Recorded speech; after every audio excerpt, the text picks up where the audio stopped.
Everybody's having a great morning. I am going to keep pressing the admit all button and let you guys take it over from there if that's okay.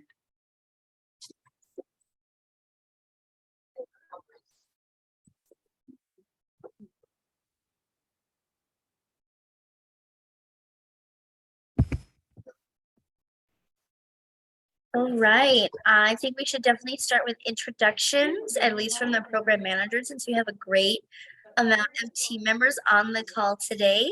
So I'll start off. I'm Angelica Hernandez Williams, the program director out of Arizona for the Alliance of Arizona Nonprofits. And our VISTA program focuses on all the service areas, and we like to focus on placing our members in rural Arizona. So we have a lot that are serving in smaller communities. And I'll pass it over to Erica to talk about her program. Hello, happy Tuesday. My name is Erica, and I'm the AmeriCorps program manager for the Arizona Food Bank Network. And a lot of our programs are focused on hunger all across the state of Arizona. And I'll pass it to Georgia. Hello again. My name is Georgia, like the state. I am the food security coordinator for the UAB program. So we're based out of Birmingham, Alabama, and I'm just super excited to kind of see what we're doing. We have a multi-site, a lot of stuff going on with a lot of different service aspects focused in one. So yeah, I'm super excited to kind of get started with this professional development series. I'll go ahead and go next. Sorry you can't see me today, but I am Kiana Bolden. I am the UAB VISTA program supervisor or program manager, whatever the title is. I never actually know, but I assist with the managing the grant and placement of the VISTAs for all of our focus areas. But no, I am here, happy, excited to do all those things with all the different VISTA programs. And I will go ahead and pass it on to Kiara. Good morning, everyone. I apologize in advance. You can't see my face. I stay in the black belt, so I have the, connection issues at times. But my name is Kiara Jackson. I am the black belt VISTA coordinator for the UAB statewide VISTA program. I kind of manage things in the black belt area of Alabama, and yeah, I'm excited for this series as well.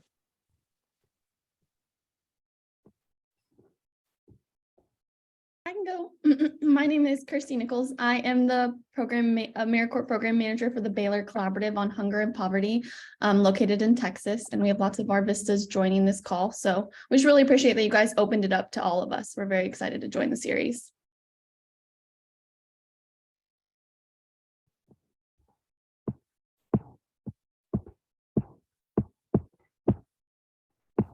Do you have any more program staff or anybody on the call? Mike didn't speak. Does he want to say something? Well, I'm Mike. I'm the VISTA leader, so I don't know if I technically count as staff, but I'm sure I'll talk. I'll feel important. So yeah, I'm just a VISTA leader for the UAB AmeriCorps statewide program.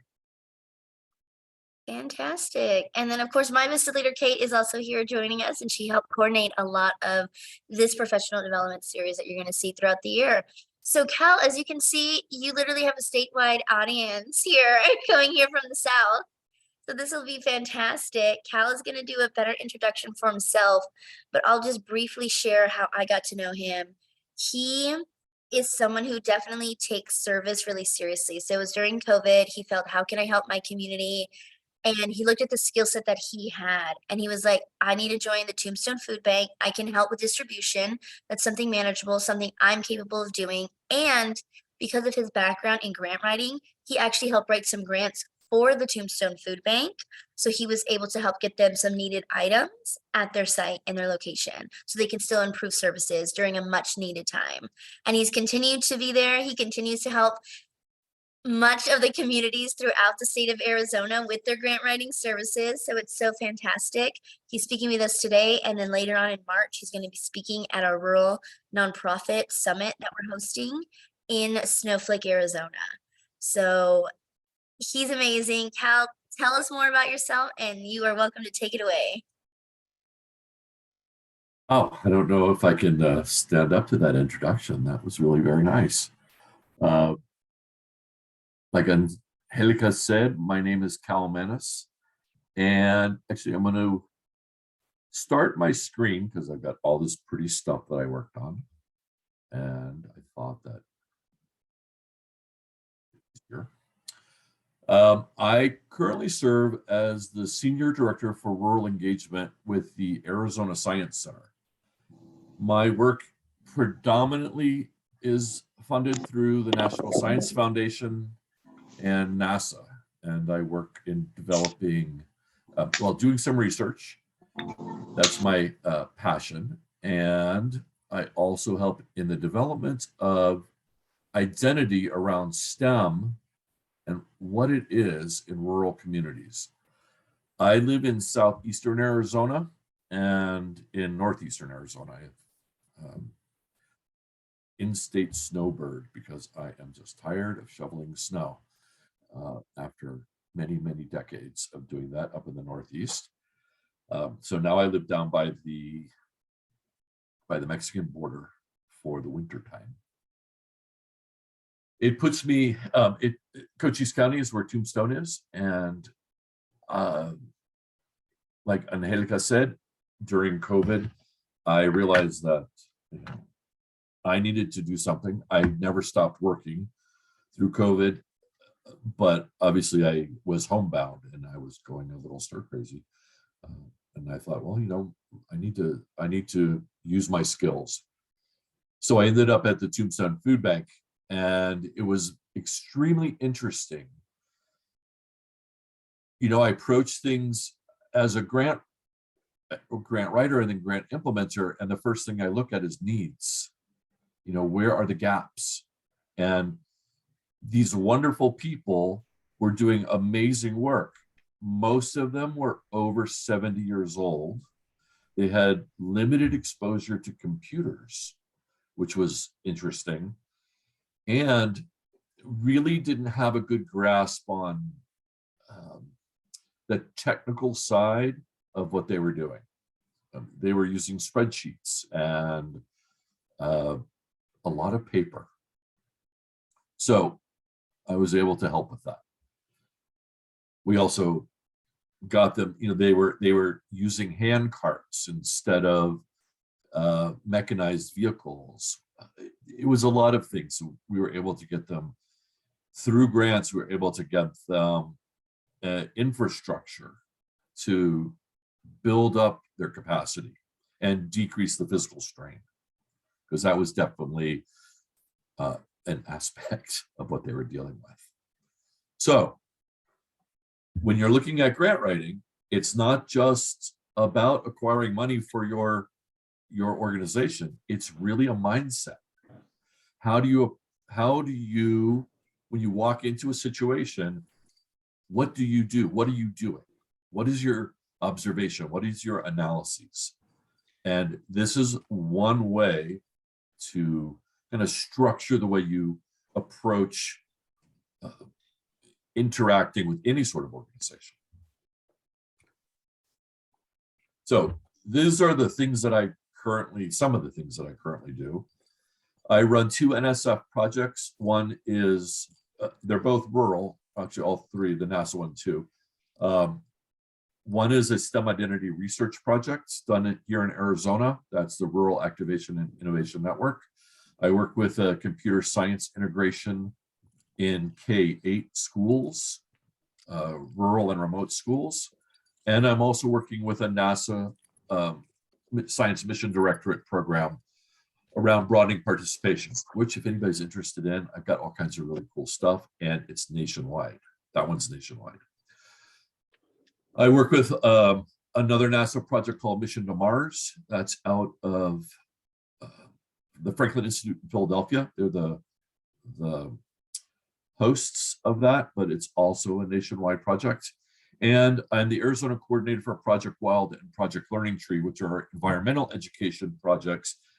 If those are also nationwide, and depending on, you're mainly in Texas, Alabama, and Arizona, so I'm the Arizona person, but the Texas folks are at the Texas Department of Parks out of Austin, and they provide these. I'm not sure who it is in Alabama. It's usually a Parks and Recreation or Natural Resources Department at the state level. I sit on a number of boards, the food bank, obviously, a nature center, a tree council, and Arizona First Things First, a partnership council, which is a early childhood health and education board. It's a really interesting program. Arizona is the only state that legislates this program. Every state has one or something similar. They're very research oriented and data driven, which is something that I am prone to approach. There is my email address. You're welcome to email me at any time if you have questions or if you need want to throw some ideas. I'm happy to help. I still work from home, so as you can tell, no uniforms. So let's get into this. Okay, we have about an hour and I don't know, 45 minutes or so. This is an interactive PD, right? So there will be things that you're gonna have to do. You should have received some documents by email. Could I get a thumbs up if you actually got them? Did you get them? Okay, because we're gonna refer to them. I'll have them up on the screen, but it's much easier if you have them in your hand. So here's some grant writing truisms. Might as well go in with a kind of a clear mind. Preparation is the key to success. It's also the most challenging part of your work. So front ending, especially if you're doing this, you're starting at the beginning, there's a lot of front end work. And we'll go over some of that, but just be prepped. It's not all about writing. The writing is actually the easiest part. Grant writing is a unique form of technical writing. So it blends research skills, like the skills that you if you're recent college graduates, you've probably done this. You've had to do a lot of primary source research. Grant writers, primary source researchers. You need to have that. You also need writing skills. So this type of narrative is very tight writing. Many times you have to get an extremely complicated concept over in 1,000 words or less, sometimes 500. Sometimes you have 5 pages, but sometimes you only have 500 words. So it is a skill. Don't expect to get it right the first time. That's the other piece. You will make mistakes. You're going to be rejected a lot. A lot of what you think is just amazing writing, the reviewers they're not funding, right? They're not doing it. We'll get to how, if you are rejected, if you have a grant that you submitted and it wasn't funded, that's where you get on the phone and you call them and ask why, especially if they didn't send you. Tell them, be honest with them, this is something that you're beginning to do and you could use the feedback. Most reviewers are happy to give you feedback so that you'll be better. The realization is, if you're going for national grants, that these are non-block grants to states, you're going for competitive grants at a national level. That's NSF directorates, IMLS, which is the Institute for Museum and Library Sciences, U.S. Department of Education, Department of Energy, any of those, they fund 14 to 16% of the proposals that come in. A very small amounts for a lot of work. So the skill sets, once you do this well, you are in high demand. And even if you are a very skilled grant writer, not everything is going to be funded. If you are funded at 25% of the grants that you write, you're doing extremely well. So keep that in mind. Typically, when somebody says 25%, that's not a high success rate, right? 1 in 4. But the reality is for grant writing, that is a good success rate. Currently, I think I'm at about 40%. So it's still depressing when you don't get those funding, like we don't get that letter that says, here's your money, get going. But it's a reality and you just keep doing it. If you've got a good idea, you keep going. It took me, for one of my NSF grants, it took me 5 years to get it funded. So persistence does pay. These federal grants, just as an FYI, these take, they have typically 1 day in the year, that's their due date. And then they can take 6 to 8 months before they tell you. So you can invest up to 2 years before you know what's going on. That's another aspect. Some of these grant cycles, especially for larger amounts of money, can take a year before you get a response. Those are not necessarily the ones that you're going to go for at the beginning. You're going to look for things that turn over relatively fast. Here are some of the goals that we have for the next little while. We're going to talk about data. So this preparation piece is what we're going to talk about. Data awareness, missions, why they're important, the so what question, which you will have to answer, defining your needs aligned to a mission, working out project ideas, goals, and a logic model, organizational capacity, research, give you some research resources, funders, and workflow. The writing and proposal development, we probably won't have enough time for. I'll mention it really fast toward the end. Okay. So, you're trying for the relevance part of this Venn diagram, right? What you want to say, what your funder wants, you know, what they're interested in, and try and figure it out. There's one other mishap that catches people with grant writing. We call it chasing the money. So you're told by your administrator, we need grant funding. So you go out and look, and there are funders out there, but they may or may not exactly want what you do. So you think, okay, well, I can adapt. I can make it work. That's not going to work. Typically, it doesn't work. You extend your organizational capacity. So this is where the mission comes in. We'll look at a little bit of best practice. So that's one of the best practices, actually. The other piece that will save you from wasting a lot of time, you see a funder, go to their website, you look at who they funded and what they have funded. Does any of that look like what you do? If what they have funded in the last year, because funding priorities change, and they typically change with the strategic plan of the funder, which could be in 3 to 5 year cycles.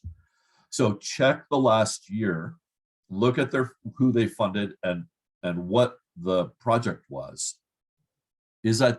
Are those similar to what you do? If they're not, they're probably not going to fund you. Okay? Don't waste your time. It might be a good, a potentially good funder for the future, but what your current needs are needs to overlay with their needs. And it's one of the fastest way to not spend a whole lot of time and get nothing out of it. Okay, so it's a best practice. Look and see. Okay, so this is all about homework. This is probably the least favorite thing that anybody wants to hear.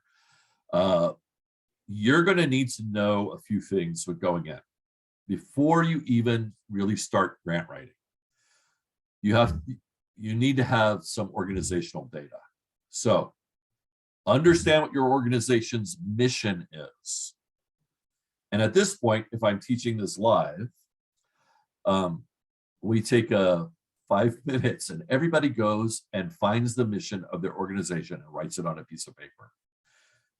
I put mine on Post-it notes when I'm working on something, and I use that Post-it note, and it's front and center all the time, because that mission is the lane I'm working in.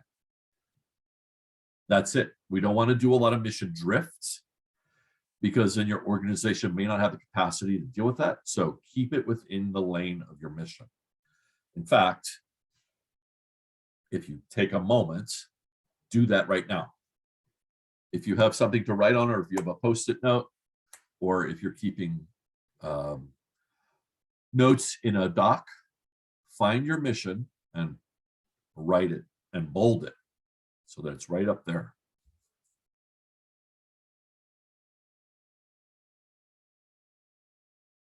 This is silent time while you do your homework. Sorry, I don't have any music in the background.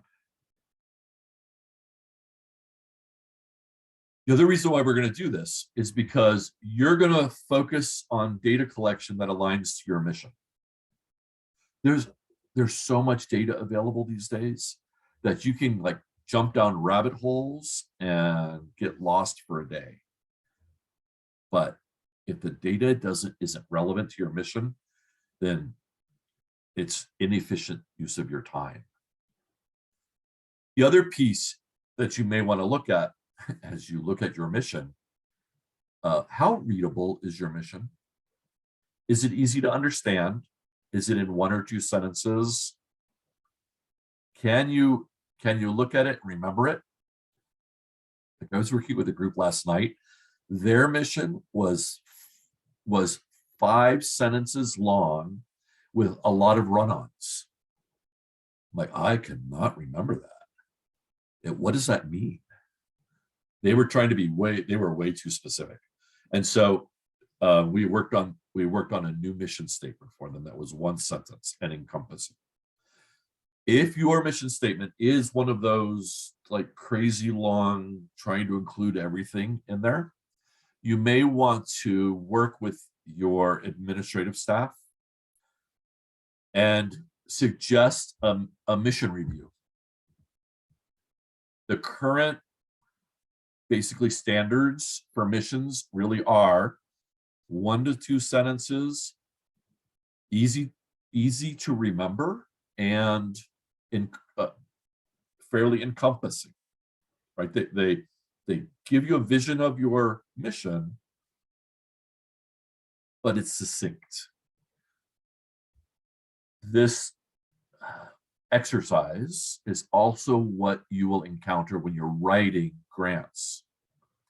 You're going to be taking a vast amount of information and you're going to synthesize it into a consumable narrative. Not a lot of jargon. If you use acronyms, you have to define them. Remember, your funders, while they may know what you're talking about, may not know the jargon that you use within your organization. So that's another little best practice. Edit your jargon. I mean, you may free write some things, but then just go back and make sure you edit your jargon. Keep your mission statement front and center, and you will potentially not waste your time with looking at stuff that really doesn't matter. Might be interesting, but it's not going to really help you. So what? I remember, this is anecdotal, but when I first proposed my first PhD proposal, one of my chairs looked at me and said, "That's really interesting. So what? Like, who cares?" And I was significantly younger, and like threw me back. I'm like, well, I care, right? I mean, it's what I do. And the idea was, well, that's great, but so what?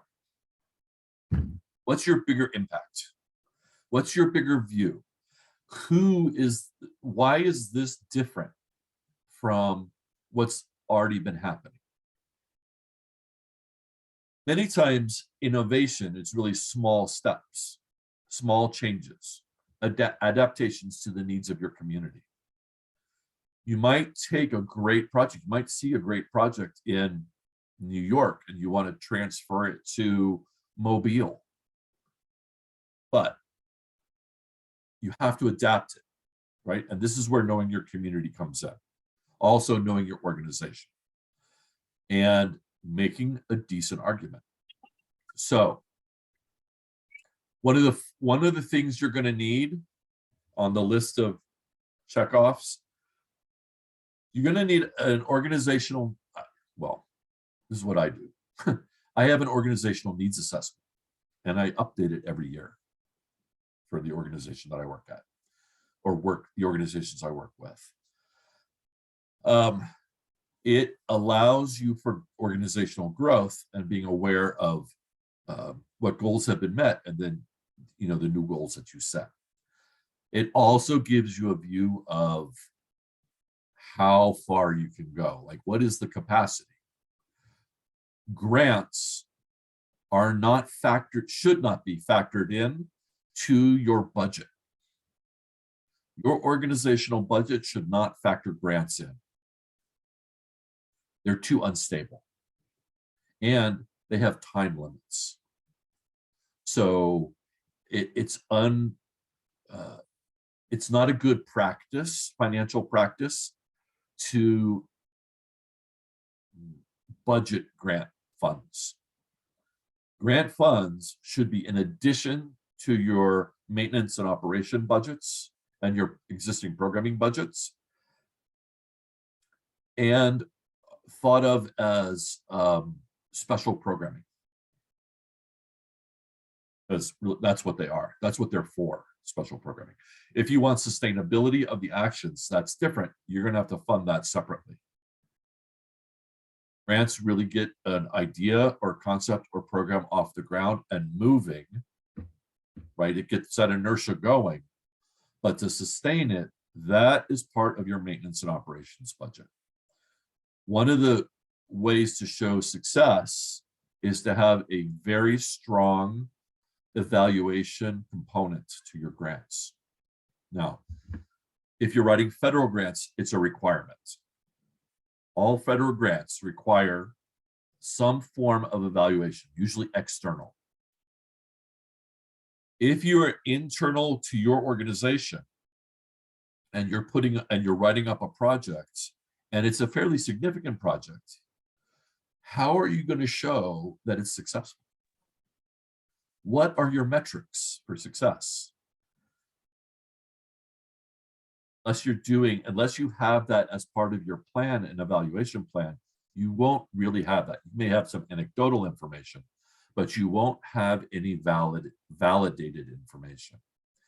It's really important to acquire that for the next round of grants, because you can show, we have done this, we had these outcomes, we had these outputs, this are the structure that we created, this works. Okay, and you can show it. Without data collection, you can't. So another practice which is often not in the past really hasn't been seen as very valuable is becoming more so these days. Now, if you're working with a private foundation or trusts or government agency, by adding the evaluation piece into it, it shows that you are thinking about this, that you are thinking about your metrics and what is working. Also, it does help you to keep from drifting. So sometimes you're doing a project and you're inside of it, and it's the forest and trees scenario. You can't see the forest. But if somebody's stepping outside, somebody's outside looking in and looking what you're doing, they can give you some directions. to keep you on your path versus like wandering lost in the forest. So that's my pitch. I found it to be extremely valuable. The other thing about this, so what? How will your project meet the needs of your organization? How will it meet the funders' goals? And how will it provide a way to broaden participation that's unique to your target audience?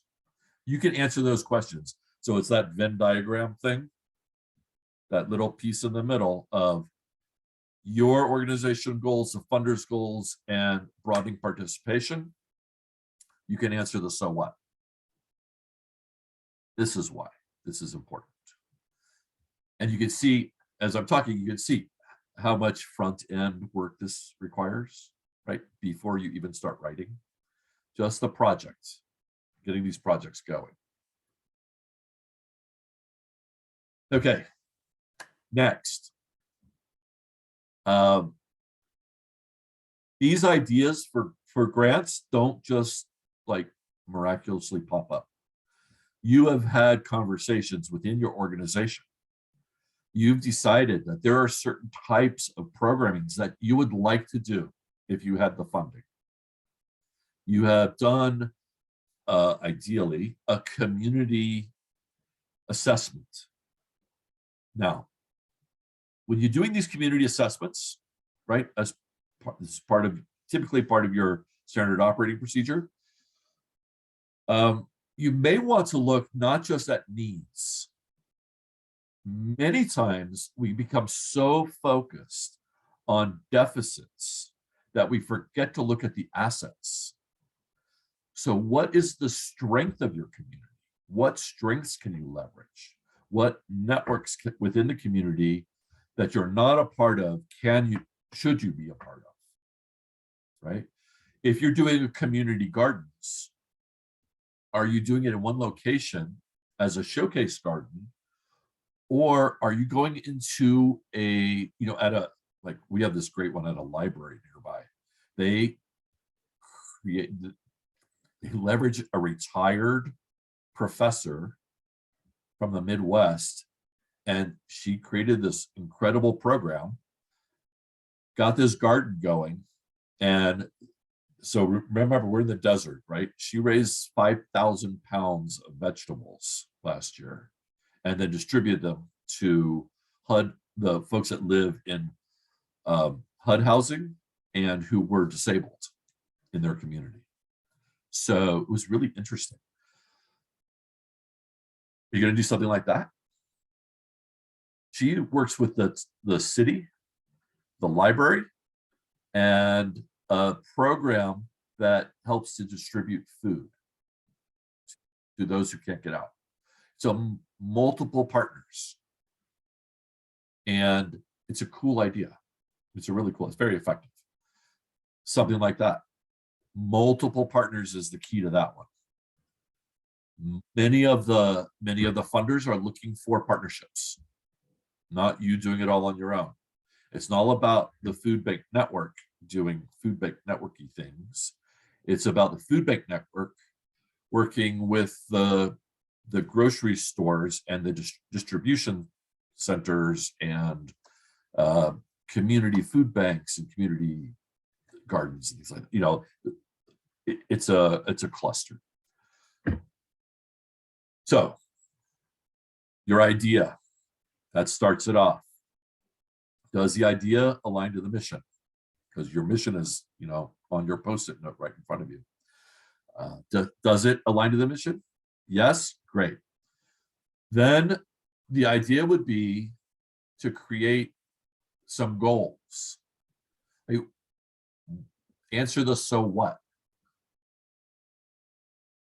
Are your goals for this project and the objectives for this project, will they help to answer a so what? You can put that in another Post-it note. So what? Answer that question. I happen to like SMART goals because they're measurable. And your first round of this, as you're taking these project ideas and kind of fleshing them out and getting some SMART goals together, it's a draft. grant writers, the most successful grant writers have a team. Very few people do it on their own. One, it allows there to be a more inclusive voice when you're writing, and different people are bringing their life experience to the table and helping clarify the project in a little bit more detail and get the goals clearer. So if you are in a organization that's small, that like you're now the designated grant writer, that's fine. But you see all these other people on this call, these people could be part of your grant writing network or grant writing team. You'll need editors. You'll need somebody to bounce ideas off of.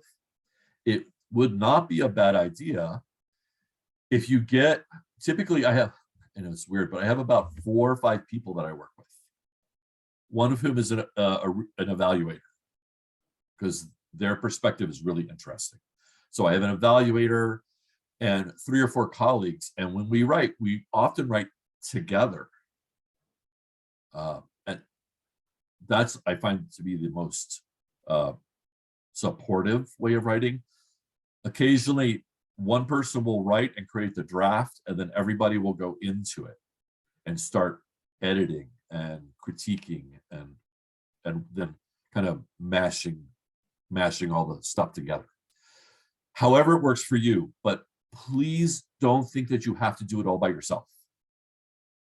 It really, really, really, success at this is having a really good team to work with, and folks that have a variety of backgrounds.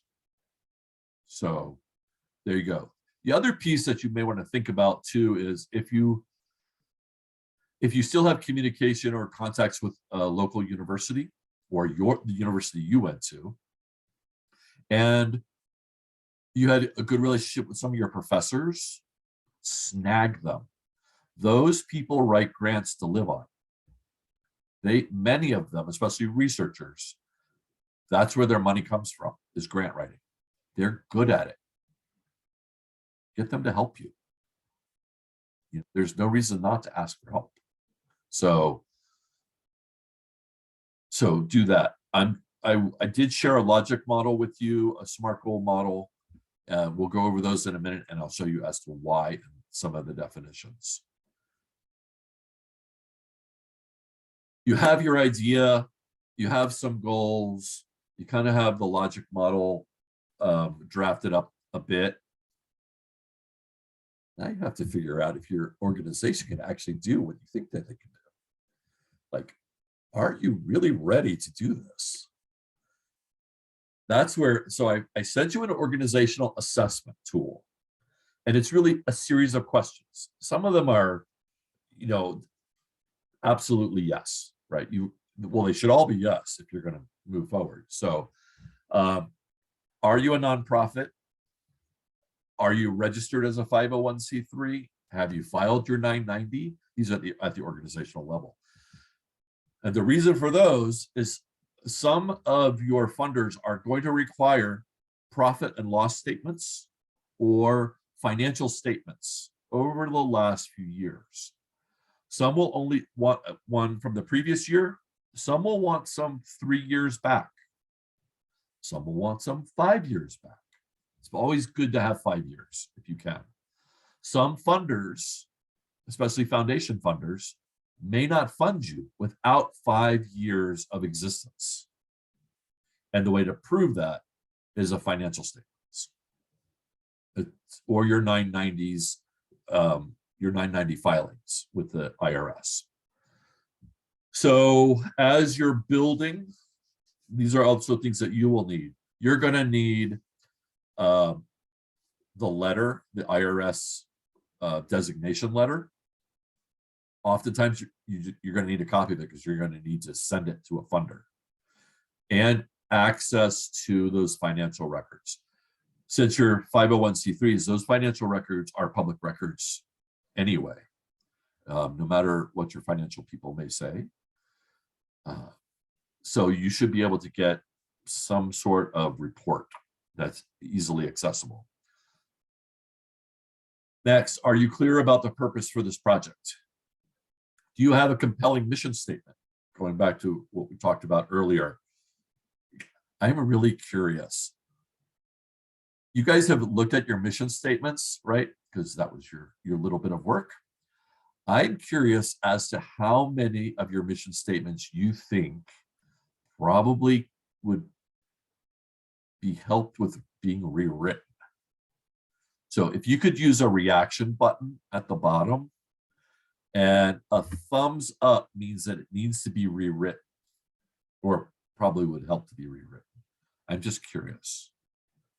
If you would give me some sort of reaction. Also, that way I know that you're actually listening.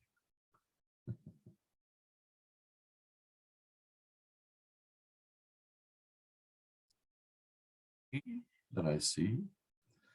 Okay, so like I said, you truly may want to check those out.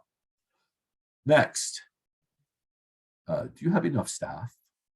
So you're coming up with this great idea, this great proposal, and you have a staff of 3, and they're working 50 hours a week, not being paid for 50, but they're still working 50. And you're going to pull in another project. You're going to do it. And many of these grants have a limited amount of money that you can put to personnel costs. A lot of grants that are easily available are program grants, not necessarily covering personnel, something that you have to be careful of. So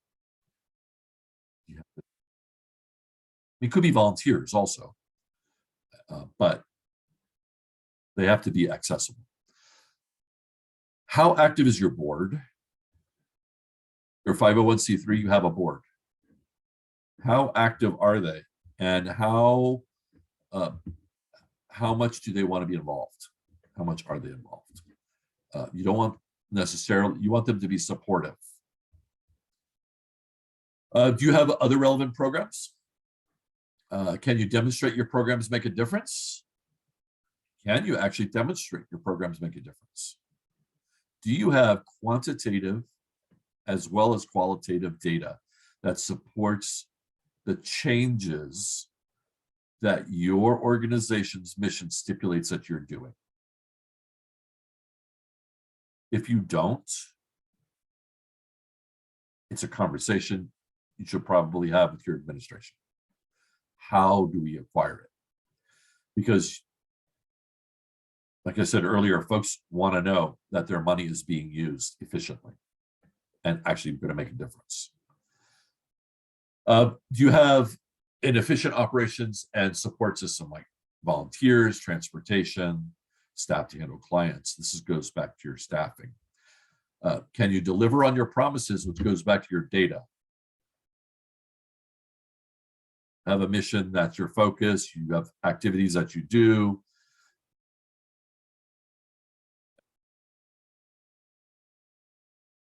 Does your nonprofit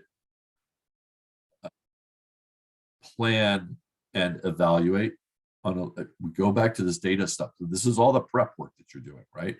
You have a long-term sustainability, which is a sustainability plan. Evaluation, you have enough facilities, like you're going to do a new project and you have to buy a bunch of stuff in preparation for using it. Where's it going to go? In the hall? Under your desk? In a closet? I mean, do you have a place for it? Are your finances stable? And do you have a track record?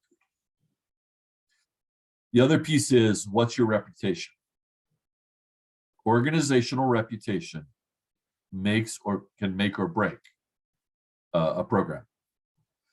Do you have somebody that is looking at your social media feeds to make sure that things are being taken care of? Like if there are trolls or folks that are being disruptive in your social media, are you even aware of it? Because a lot of funders these days are becoming more and more savvy about social media. And so they'll check your Facebook feed, they'll check your Instagram feed. If you have a TikTok or a YouTube channel, they'll check those.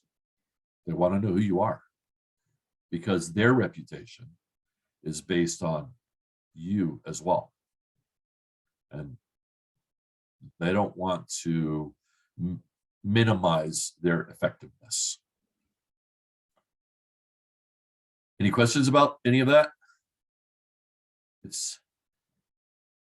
These are a set of reasonable questions.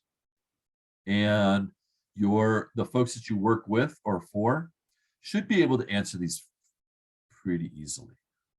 Also, it gives you an understanding of a gap. Like, are there gaps, organizational gaps? If there are, especially around evaluation or personnel or any of those things, it's better to know them up front. And that way, with a gap analysis, you can actually take care of your internal issues so that there is a smoother integration for other programming. And also it will help your growth. So that's always good. Okay. Looking for awards or looking for some information. As I mentioned earlier, you have a project idea. You may actually have some idea of who may be funding. Really good to go look at funding patterns. And I'll give you a link in a little while for a national philanthropy organization.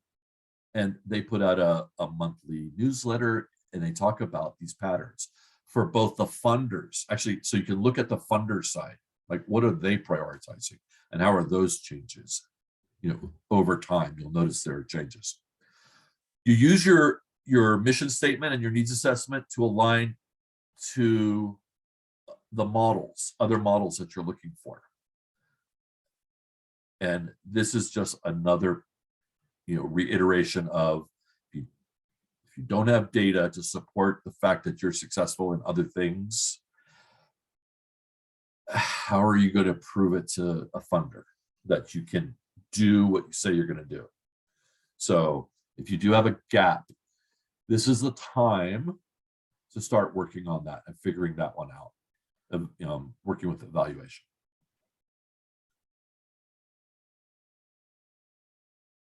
Writing a grant to solve a problem. You have to be able to define that problem or that situation or that support. And it really does look like this, right? You have all these ideas. You've worked with a team, you brainstorm all these things.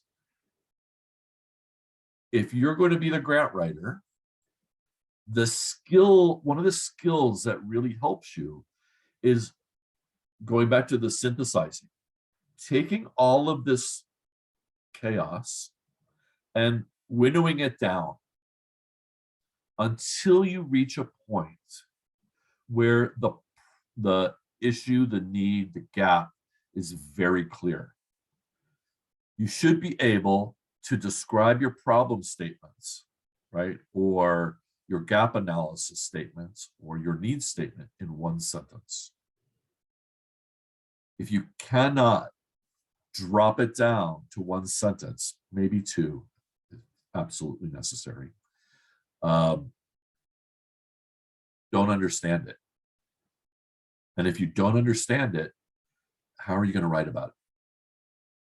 So you need to look at, here are some questions that help you to hone that down.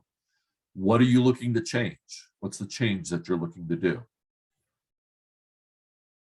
What do you want to have happen? What is the likely thing to happen, right? Because wants and reality are two different things. What are you going to do about that the gap. So you place the goal of where you want to be, and you understand where you are or where your community is, and your program defines the steps to get from where you are to where you want to be. That will be your narrative, defining those steps, part of your narrative. The other part of your narrative is showing the snapshot of your population that you're going to be working with, and a snapshot of your organization. So the population snapshot is very data-based, and it reflects who they are, where the gaps are, what the gap is that you're planning on filling, like working on. Then you talk about your organization. This is the strength of my organization. Here's the data that shows that what we do, how we've done it, etc. We have the skill set to fill that gap. Then this is how we're going to do it. The failure that most people have is making large leaps in those steps of filling the gap, because they are not thinking of all the steps that are actually going to need to be taken. This is why you need multiple people helping to write, because somebody's going to say, like, we have to order that equipment. You know, like, you talk about we're using a piece of equipment in your narrative, but there is, like, where did you get that equipment from and why? You know, these are sort of things. So this is why it helps to have multiple eyes on it. So, and that really is your narrative. You're basically like creating. If you have a friend that's a lawyer, they can help you with this too, because that's what they do when they write up their briefs. Your gap, your organizational skill set to fill that gap, and here's how we're going to do it. Be detailed, but be brief. Okay. And then I'll give you a couple suggestions on writing in a few minutes. Consider this funnel shape a pretty easy way to get your organization or your groups that are brainstorming, like, throw ideas out, throw the spaghetti on the wall. These are, once you get all of the ideas up, then start to synthesize. Okay. The person who can do that well is somebody that you want to have on your team, right? Even if it's not you, because it doesn't have to be you. But if you have somebody on your team that can do that, don't let them go. Give them candy. Like, buy them coffee all the time, whatever it is to keep them. Do that to make sure that they stay, because it's an amazing skill set. Okay. Since I did not realize, and I apologize for this, that there will be folks from outside of Arizona, the first two data sets are actually Arizona, and the second two are national. So everybody can use those. I'm going to bring up Maplet because it's such a cool website that I think everybody should see it. This was put together by a community governments. That's what they're called. And here it is, Maplet. This is put together by an association of governments, if it will load. If not, you can pull it up yourselves. Here it is. Okay. These are data sets that have been overlaid in a GIS map for Arizona that you can pull up incredible amounts of information. So it's census data from the Department of Economic Security, data from the state level school system, the library system, and county governments. And so these are different reports that you can pull up by zip code, by population density, by ADE as the Arizona Department of Education. They score different schools by different categories. You can pull it up by age, household income, educational attainment, foreign birth, linguistic isolation, families in poverty. It gives you a heat map. So if you're in Arizona, this is a tool you need. Because one, you're gathering data on your population and very specific parts of your population that you're going to write your proposal for.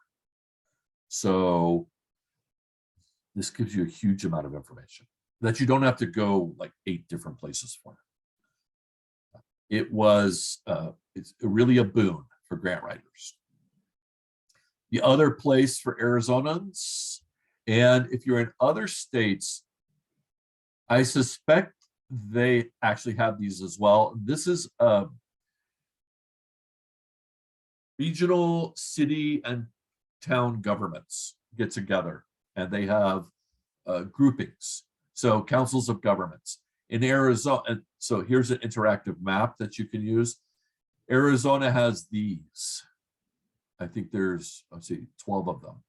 And they each do needs assessments for their regions on every 2 years, I think.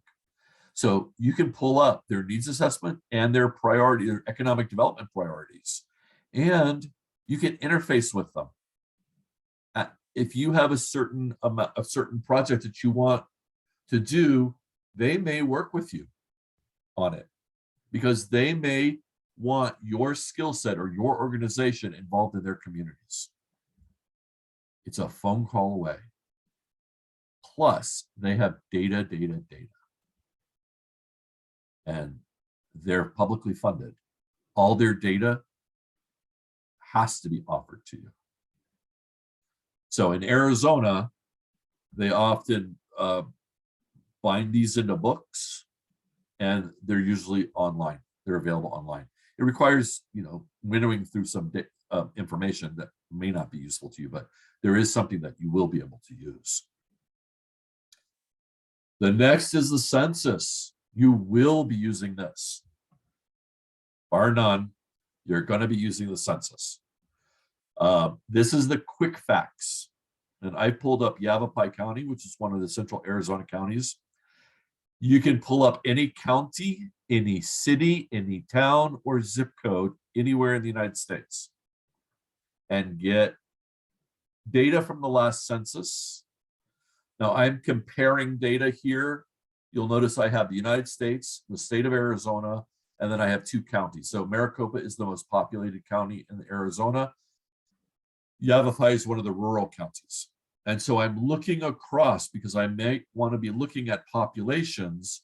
Let's say I want to go, populations under 5 years old, because that's my target. And in comparison to the US, where are we? Or if I want to do an ethnicity study, where I'm looking at Black or African Americans as by population, you'll notice that the country is at 13.6. Yavapai County is 1%, a low 1%. If you've ever been to Yavapai County, it's a higher Native American population, which is right here, because there's some tribal nations in Yavapai County. But in general, population is fairly small. There's a significant Latino population. Use this data, right? It's current. And when you cite this data in your narrative, which everybody remember citations from school, where you have to cite in the body and then have your reference sheet if you're APA, or bibliography if you're MLA. You will have those. Again, it's a skill set you never thought you'd have to use again, and you're not going to get away from it. So you can cite these using the current formats for citation of online data. The other place that you may want to look, depending on your population, is the Opportunity Atlas. This is a very interesting data set. I'll block this because they don't need to know where I am. It's a very interesting data set around poverty and how the different opportunities, and these are on a county level typically, what poverty looks like in that area. If you're proving a need for your population that you're working with, the vast majority of you are working in organizations that interact with underprivileged populations, or under-resourced, not underprivileged, under-resourced populations. Your populations have a significant amount of assets and they have a lot going for them, but they might be under-resourced, and you're helping with that. Translating the idea of poverty is going to be up to you, because for most of my life, I lived in the 10th poorest county in the United States. Okay, and very isolated, very few people. There's more cattle than people in the whole county. But I never felt we were poor, right? We had everything we needed. And we had a beautiful location that we lived in. So there were a lot of assets of where we were. We just didn't have any resources. We barely had power, and then some of my colleagues don't have water, running water at their house. They haul water to their house. So that's just a lack of resources. That's a conversation you can have. Anyway, this Opportunity Atlas is something to go delve into. So I wanted to show you those four basically resources. In Arizona, we also have an organization called Local First, mainly geared toward rural communities, but they use some of their ARPA funds to create an economic recovery center and a grant writing and reviewing and editing group. And so they have a team, and you can interface with them, and they would love to do that, especially if you're working with under-resourced populations here in Arizona. Sorry about that for you guys in Texas and Alabama. You guys have your own set of folks like this, right? And foundations and trusts. Texas has quite a few of them. So these are Arizona. There's a lot of work here on farming and food, and supporting innovation. So Arizona folks, find Local First Arizona. The director is Kimber Lanning, and she is perhaps one of the most dynamic speakers I have ever encountered. Has anybody met Kimber? Anybody know Kimber? So if you haven't, if you're here in Arizona and you have a conference or a speaker, or you're bringing an organization, a group of people together around the area you're in, reach out and see if Kimber will talk, because she is incredibly motivating. Okay, so let's see. You don't need to see my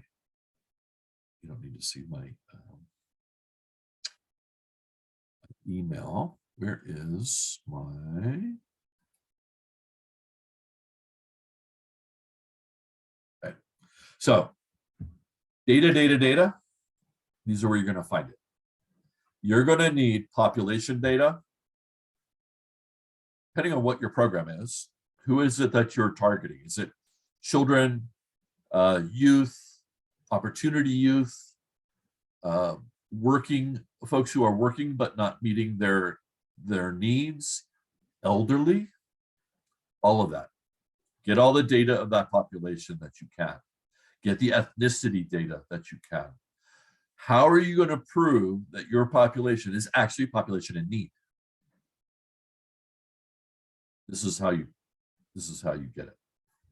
So when you're looking at additional resources or additional data sets, look to your state. All of your states have their own, typically have their own GIS divisions. If the state doesn't have it, check your county. Here in Arizona, every county has a GIS department, and they lay out data sets on a county level GIS. And so check where somebody near you. If your county doesn't have one, or your state doesn't have one, check your closest university and access your university. Many of them have GIS groups or divisions within their civil engineering or community planning or sustainability schools. And it takes a little walking through, but Arizona, we have 3 major universities. Each one has a school of sustainability. Each one has sets of data that they can share with you. So it takes a little legwork, but once you establish those relationships with the researcher or professor or division, you can leverage those relationships, because many times they will actually know of funders or organizations that might be interested in your population you work with. Much of the grant writer's job is to create relationships, right? Not just your organizational relationships, but who's going to support you. Your funder relationships, your relationships with data managers, town, county, state, universities. It's really, a lot of this is who you know. So factor that in.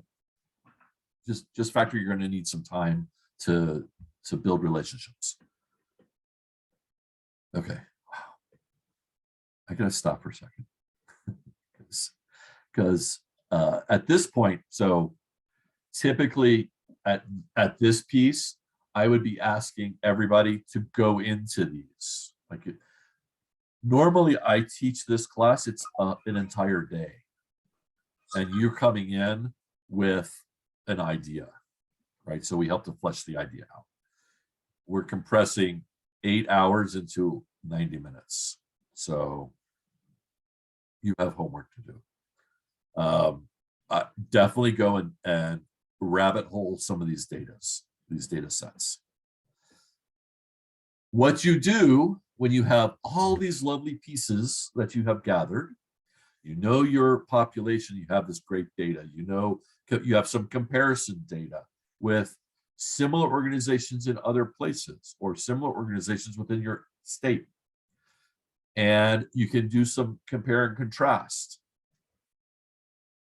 One of the easiest things to do once you bring all this stuff together is to create a narrative of boilerplate statements. One, this helps so that you're not constantly reproducing the same statement over and over and over again, because you're going to do more than one grant application, right? And in order to be more efficient, the ideal is to have a statement that can be adapted, but it really does reflect who you are. So you create, my suggestion is it's about a page and a half of, so roughly 1,000 words, 1,000 to 1,500 words figure. Narrative that stipulates what your organizational needs are, your community needs, your mission statement, the data that supports you as a capable organization to meet your mission statements, right? So the data that supports that. Then and put in your proposed outcomes.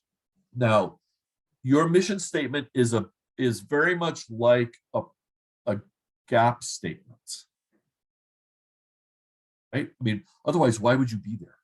Why would your organization exist if it's not there to do something, right? Because we're nonprofits or cities. You have to do something, right? That's that. So you anticipate very specific outcomes from your work. So you talk about them. That's your kind of your history and the changes that you've made. Your system changes within to meet the community needs. Those are your outcomes.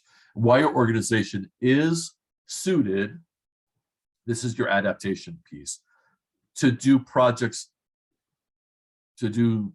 like whatever it is that you're going to be doing, right? So hunger projects, hunger mitigation projects of any wide variety, community support projects, economic development projects, whatever it is. Write it down. What the nice piece of doing this early in your career with the organization you're in, you can iterate this, right? As you get more data, you can feed that into the statement. As you shift, your organizational priorities are shifted or adapted to new needs, like which we saw very clearly pre-COVID to COVID. A lot of folks had a very dramatic shift in need. You can adapt this because it's written. You don't have to create something from whole cloth. The key here, as I stated an hour ago, is be careful of jargon. Be careful of jargon. You want to avoid acronyms if you can. If you can't avoid them, or it makes writing easier, the first time you write your acronym in parentheses, define it. And then you can use the acronym after that, right? If you're going to use jargon, the first time you have it, put in parentheses, define it. And then you can use it. But make sure that in the first few paragraphs, wherever you're going to use that sort of stuff, you define it. You can't just assume somebody's going to understand what you're talking about. So boilerplate statements. If you're a good writer, write. Like write 2 or 3 or 4 pages, right? Get the stuff down and then edit it down. So think about the way you used to write your research papers. Write something like that. And then what you want to end up with is about 1,500 words. So some funders give you 1,000 word a field on there because everything's done online these days. They may give you a field of 1,000 words or 1,000 spaces. Be careful when you're reading, like the prompt, because 1,000 words, 1,000 spaces is not the same thing. Have it ready. It saves a huge amount of time. Not only that, but you may find that your social media folks or your marketing people will like the statements too, because they can use it as well. So it has multiple uses. Okay, we're down to the last 15 minutes. So funders. You may have a set of funders that have been very supportive. If you have private funders, think about what you're going to do for them too, because they're giving you money to meet your mission. How are you telling them that the mission is being met? What's that process? Do you have a communication plan to communicate with the funder? They want 99% of them, okay? They would like to have periodic updates, even if in their request for grant application, it says nothing about updates except for a final report. Early updates, just do it. what you do is you build a relationship, because now they see that their money is being used, and it's, pardon me, being used well and how they want it to be used. So you reinforce the fact that you are good shepherds of their funds. I can tell you from working with the National Science Foundation, they have one report a year. That's all they want. They want it at the end of the year. You give a recap, boom, you're done. What I did find is that when I send my project officer, my program officer, pictures of different events or videos of things that are going on or anecdotes, they go from calling me Dr. Mannis to Kal. That's a big difference, right? There's that separation, that professional separation starts to get porous, and you build a relationship. You will find it's personally gratifying as well, because you get that positive reinforcement. So just as a kind of a side note, make sure that even if your organization doesn't have this sort of plan with a funder, make sure that you incorporate it. And so just an FYI. In Arizona, we have the Alliance of Nonprofits. Does anybody, I think there's some folks here that are actually working with them. So they have a great set of skill or professional learning projects that are available. Also, they have the network of nonprofits. That's a list of who's doing what, especially if you're looking for collaborators. It's really a nice list. Arizona also has community foundations, as do most other states. So Texas definitely has community foundations. I'm sorry, I am not as familiar with Alabama, but you can check and see. They're usually at a state level and sometimes at a regional level. In Arizona, we have both, state and regional. They will give they typically give targeted funds. So they have a theme or a topic or something that they are trying to support. Get on their mailing list, you create a relationship with the funders, with the folks at the community foundation, the investors. It's actually an investment company. And when there's an opportunity to have a chat, you do. Relationships as well as data. It goes back to that. So check your community foundations. Also, you may have local foundations. So in southeastern Arizona, there was a hospital. They sold their site. They built a new hospital. They had an overage that they didn't spend. They created a foundation that supports health and education, right? And that foundation helps nonprofits in the region in a variety of different ways. One of the ways is that they pay for access to GrantStation. And GrantStation is a licensed program, but all active grants that have been published typically go through GrantStation. GrantStation is an aggregator. They will draw that information together. They're not the funder, but they're the hub. There are a number of these, depending on your focus. GrantStation is probably one of the best.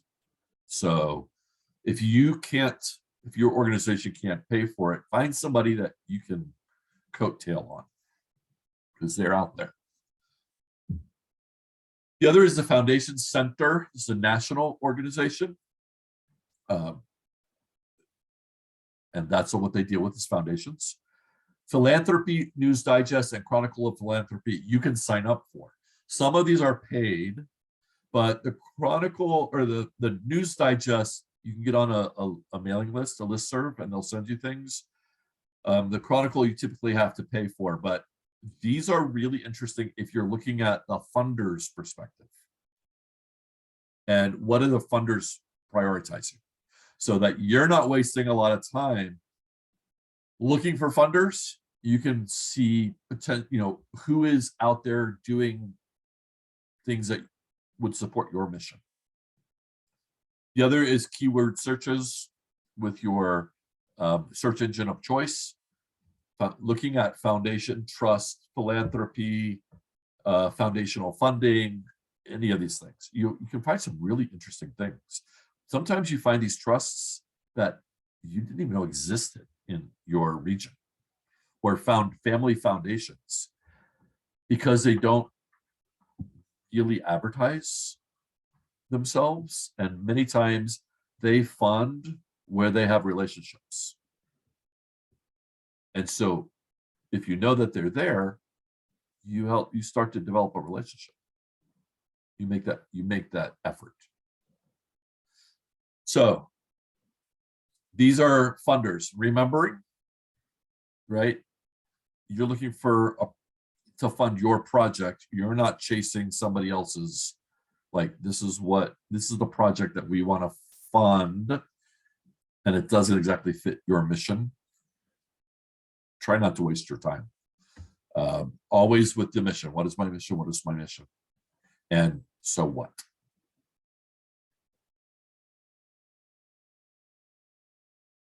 This is just a graphic, kind of a graphic organizer on why we want to do something. So this is why is your organization, how we're going to do it, and what is the impact. Now, this is just, concentric circles. You can create any sort of graphic organizer you want, but this is, and if you're graphically oriented like this, I'm not. I have a tendency to be more word oriented than graphic oriented, but some people learn much better this way. And so these are questions you're just going to have to answer. For the last few minutes, we're going to go on a few writing tips and reading tips, reading and writing. One, look at due dates. Unlike your college professors, when a grant stipulates this is the due date, they don't give you extra time. If it says 5 p.m. on January 11th, and at 5:01 you try and hit enter, it won't take it. And you have the greatest idea in the world, but 5 p.m. was the deadline. These are hard deadlines, not flexible at all. This is why preparation is so important, because occasionally you'll find an opportunity with a deadline within a week. And you have to do a huge amount of work if you haven't done all of your data collection or your boilerplate statements, your gap analysis. If none of that's done, you're talking about 100 hours of work for a deadline. And think about your writing. When you're stressed, are you a good writer? Typically not. You forget things. So plan, prepare, have your folder ready to go with all of your tools, so that when you have an opportunity or a project idea has come up, you can easily take kind of the standard verbiage and get it ready. You know what your community is, you can identify the need, you know what your organization can do, you identify your strengths, you look at the project, part of the narrative becomes, you're adapting. And then my least favorite thing to do is the budget. So I do budgets at the end of all my writing, because your ideas will change as you write. your project idea will change. You'll iterate it over and over and over again until you get a final version. And you're going to want to fund that final version. And you have to understand what it is before you can actually budget it. So, and there may be some budgetary constraints. Anyway, you want to submit your proposal at least 48 hours prior to the deadline. I'll tell you why, because I got caught on this once. I had a computer failure. Like, I went to submit something for an NSF proposal, and yeah, my computer died. This is the day it was due. There was no way it wasn't going to happen. So weird stuff happens. You'll have a lightning storm. There'll be your cat throws up on your keyboard. That's happened too. So if everything's done and prepared, I use flash drives too to hold stuff. You won't get caught at the last minute. Don't get caught. That's the key. Also, edit before you submit. You want multiple eyes on your proposal, then iterate. So I happen to like Google Docs, not fancy, but the edit, you can do real-time editing, you can do real-time collaboration. Believe me, it's so much easier these days for those of you who have never had to work where you have to fax a document to people, and then get on the phone and work on it together. Not anymore. It's great. Have that there. So definitely use Google. You'll need spreadsheets too when you're doing your budget. Most of the grants that you'll be dealing with will have templates for you to use. Look for them. Ask for them. If you don't see them, ask for them. You definitely want a budget template because they're all different. In the last 2 minutes, when you're reading a grant, read it slowly, read it for understanding, have a highlighter in your hand. The grant funder, the funders, will be specific as to what they want. Go through the request for application. When they're describing what it is they're looking for, highlight the major concepts. Those concepts you want to put into your narrative, right? To the extent that you can. They may have a list of different things that they're focusing on, and you're dealing with one of them, but you want to use their verbiage. Look at how they write. And if you have any questions at all, like you don't get some statement in the grant application, call them. Typically either on the front page or the last page will be the program manager's name, email address, and phone number. Call them and ask them. They love that. That shows that there's interest. Many times there'll be a webinar for their grant application. Go to one of those webinars. The more you can understand what the funder needs, the easier it is to understand how your mission overlaps. Also, detail. If they say, if this has to be done by this date, this has to be done with this template, this has to be done with this information, that's what you do. Grant writers can be creative, but they have to meet the funder's requirement. Okay, this is the groups that I work with. So this is my my advertising page. So thank you so much, Cal. This has been so eye-opening. It really changed grant writing to more of ask these questions and focused on the writing, which was fantastic. Thank you. And for everyone here, I'm sorry we didn't have much time for questions, but we will give his contact information and the presentation. So if you have to follow up on anything, we'll be able to definitely reach out. Thank you so much, and I hope everyone has a great rest of their day. Thank you. Bye.